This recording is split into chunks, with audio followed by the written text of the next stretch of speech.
Hi there, YouTube friends. So I wanted to show you here a concept to consider should you want to have like some kind of food forest in your backyard. So a few things that I've learned here to point out. I ended up using these micro jets that actually make the water go out further, so that way the seeds that are in here have a better success rate for germination.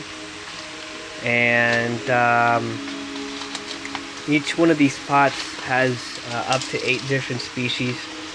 I feel like I'm kind of overdoing it a little bit on the number of species that I have in here, but at the same time, a lot of these plants are not completely suitable for the area, and I've seen a lot of these species actually be able to thrive in microclimates where they have another species that's in place of a canopy to be able to have the understories under them be able to actually still have the flourishment they need. So this is an experiment here where a lot of these seeds that are inside of these plants, like this one here is a blueberry, but there's like 6 different species underneath there that I just put in here in these pots the other day. So if you notice these seedlings here, I also have multiple species in each one of these spots. A lot of them are still in the germination process. They haven't fully come up. Some of these look empty, but they do have seeds in them. So I'm trying to keep it really simple and be able to have mass volume in a short amount of time for these guys. So yeah, I'll show you these other ones on this side here. And in collecting these species, it can get pretty exciting. Like this tree here is going to be around 35 feet.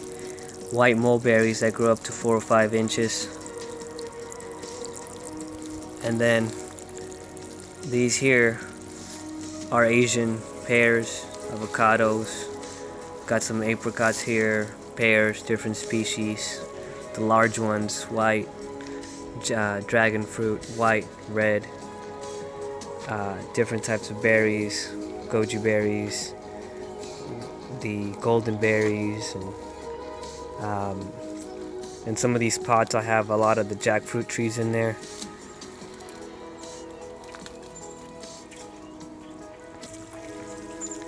So on this side here I got some more avocados, another avocado with the understory of a strawberry, jackfruit, guava, avocado in there.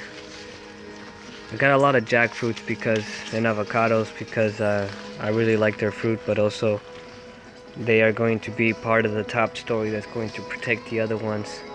They're in a protected habitat right now where the reason that they're so close with these berries on top of them like this is because this berry is like their blanket for the winter.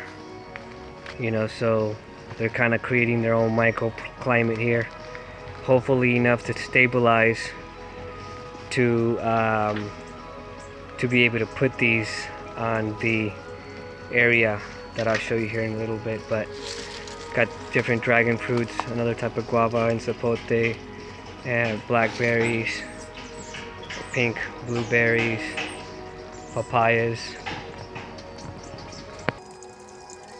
Got some more papayas here and jackfruit.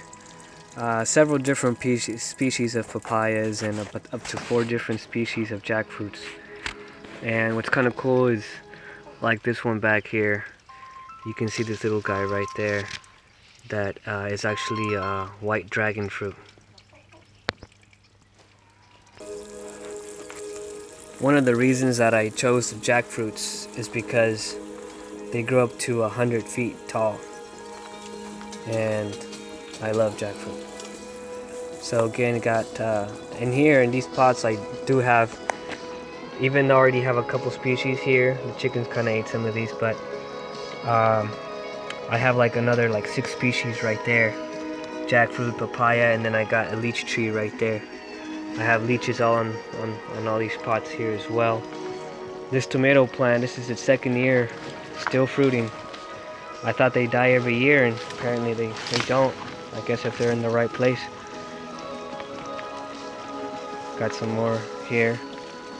I really kind of went in a high number with all these species here because I really wanted to ensure that, you know, I was going to get at least half of these to survive.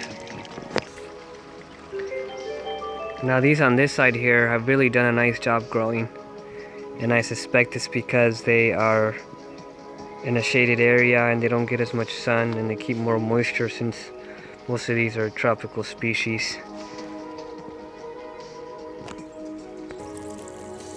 And here's another line right here with multiple different species as well. Got some other guava trees, like I have like 9 different species of guava. And then I got some pomegranates here and mulberries and other species combined. So this is the last line here that I wanted to show you. All these were planted from seed, and all the other ones that I showed you as well, except for a couple of them. Like this one here was one that I bought from the store. It's blueberry. But all these other ones here were planted from seed in that pot, and they're infants right now, they really are. So these are a little bit more experimental because they have even more exposure, but even then they still have this greenhouse to protect them in this little area here.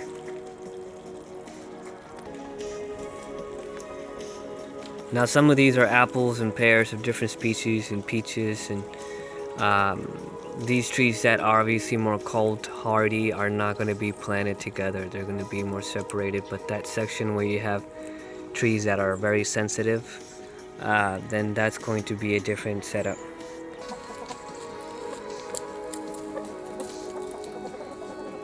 So I really haven't seen too many people put tropical trees together in an area where they're so next to each other to kind of form that climate. So wish me luck on this, and definitely when I have them on the ground here in the future, I will provide you with an update on that.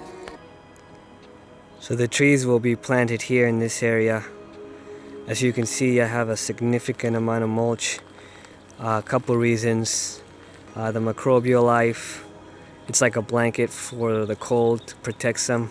It's a weed block, so various reasons.